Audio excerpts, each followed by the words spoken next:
ಪ್ರಾರಂಭ ಮಾಡ್ತಿದ್ದೀವಿ.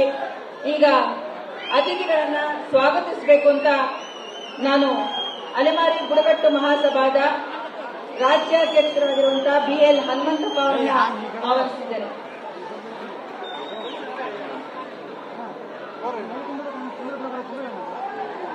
ಎಲ್ಲರಿಗೂ ನಮಸ್ಕಾರ. ಎಲ್ಲರೂ ಶಾಂತ ರೀತಿಯಿಂದ ಕೂತ್ಕೋಬೇಕಾಗಿ ವಿನಂತಿ. ನಮ್ಮ ಇಷ್ಟು ಹೊತ್ತಿನ ಈ ಕೆಲಸಕ್ಕೆ ಒಂದು ಪ್ರತಿಫಲ ಸಿಕ್ಕಿದೆ. ಈಗ ನಮ್ಮ ನೆಚ್ಚಿನ ಮುಖ್ಯಮಂತ್ರಿಗಳಾದಂತಹ ಶ್ರೀಮಾನ್ DK ಶಿವಕುಮಾರ್ ಸರ್ ಅವರು ಈ ವಿಶ್ವ ಆದಿವಾಸಿ ದಿನಾಚರಣೆಗೆ ನಮ್ಮನ್ನೆಲ್ಲರನ್ನು ಉದ್ದೇಶಿಸಿ ಮತ್ತು ಉದ್ಘಾಟಿಸಲು ಈ ಕಾರ್ಯಕ್ರಮಕ್ಕೆ ಆಗಮಿಸಿರುತ್ತಾರೆ. ಅವರಿಗೆ ನಮ್ಮೆಲ್ಲ ಆದಿವಾಸಿ ಅಲೆಮಾರಿಗಳ ಪರವಾಗಿ ನಾನು ಸ್ವಾಗತವನ್ನು ಕೋರುತ್ತಿದ್ದೇನೆ.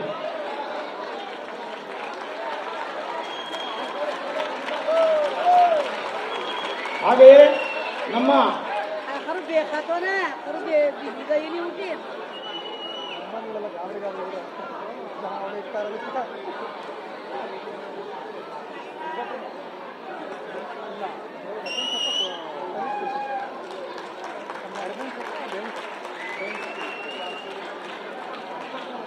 ಹಾಗೆಯೇ ಈ ಕಾರ್ಯಕ್ರಮಕ್ಕೆ ಹೈದರಾಬಾದಿನಿಂದ ನಮ್ಮೆಲ್ಲರ ನೆಚ್ಚಿನ ನಟ ಬಹುಭಾಷಾ ತಾರೆಯರಾಗಿರ್ತಕ್ಕಂಥ ಶ್ರೀಮಾನ್ ಪ್ರಕಾಶ್ ರೈ ಸರ್ ಅವರು ಸಹ ಈ ಆದಿವಾಸಿಗಳನ್ನ ವಿಶ್ವ ಆದಿವಾಸಿ ದಿನಾಚರಣೆಗೆ ಬಂದಿರುತ್ತಾರೆ. ಅವರಿಗೂ ಸಹ ನಾವು ಸ್ವಾಗತ ಕೋರ್ತಾ ಇದ್ದೇವೆ. ಹಾಗೆಯೇ ನಮ್ಮ ನೆಚ್ಚಿನ ಮಂತ್ರಿಗಳಾದಂತಹ ಡಾಕ್ಟರ್ ಅಜಯ್ ಸಿಂಗ್ ಸರ್ ಅವರು ಸಹ ಬಂದಿರುತ್ತಾರೆ. ಅವರಿಗೂ ಸಹ ನಮ್ಮ ಎಲ್ಲ ಆದಿವಾಸಿ ತಲೆಮಾರುಗಳ ಪರವಾಗಿ ಸ್ವಾಗತವನ್ನು ಕೋರುತ್ತೇನೆ.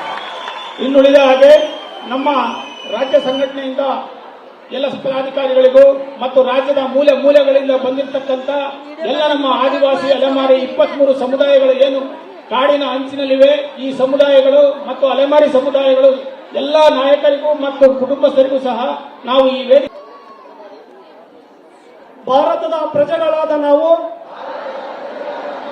ಭಾರತವನ್ನು ಸಾರ್ವಭೌಮ, ಸಮಾಜವಾದಿ, ಜಾತ್ಯತೀತ, ಪ್ರಜಾಸತ್ತಾತ್ಮಕ ಗಣರಾಜ್ಯವನ್ನಾಗಿ ರೂಪಿಸುವುದಕ್ಕಾಗಿ ಭಾರತದ ಎಲ್ಲ ಪ್ರಜೆಗಳಿಗೆ ಸಾಮಾಜಿಕ, ಆರ್ಥಿಕ ಮತ್ತು ರಾಜಕೀಯ ನ್ಯಾಯವನ್ನು ವಿಚಾರ, ಅಭಿವ್ಯಕ್ತಿ, ನಂಬಿಕೆ, ಶ್ರದ್ಧೆ ಮತ್ತು ಉಪಾಸನೆಯ ಸ್ವಾತಂತ್ರ್ಯವನ್ನು, ಸ್ಥಾನಮಾನ ಮತ್ತು ಅವಕಾಶಗಳ ಸಮತೆಯನ್ನು ದೊರೆಯುವಂತೆ ಮಾಡುವುದಕ್ಕಾಗಿ ವ್ಯಕ್ತಿ ಗೌರವ, ದೇಶದ ಏಕತೆ ಮತ್ತು ಸಮಗ್ರತೆಗಾಗಿ ಎಲ್ಲರಲ್ಲಿ ಭಾತೃತ್ವ ಭಾವನೆಯನ್ನು ಮೂಡಿಸುವುದಕ್ಕೆ ದೃಢ ಸಂಕಲ್ಪ ಮಾಡಿ ನಮ್ಮ ಸಂವಿಧಾನ ಸಭೆಯಲ್ಲಿ 1949ನೇ ಇಸ್ವಿಯ ನವೆಂಬರ್ ತಿಂಗಳ 26ನೇ ದಿನದಂದು ಈ ಸಂವಿಧಾನವನ್ನು ನಮಗೆ ನಾವೇ ಅರ್ಪಿಸಿಕೊಂಡು ಅಂಗೀಕರಿಸಿ ಶಾಸನವಾಗಿ ವಿಧಿಸಿಕೊಂಡಿದ್ದೇವೆ. ಜೈ ಸಂವಿಧಾನ್, ಜೈ ಭಾರತ್. Thank you. ಧನ್ಯವಾದಗಳು.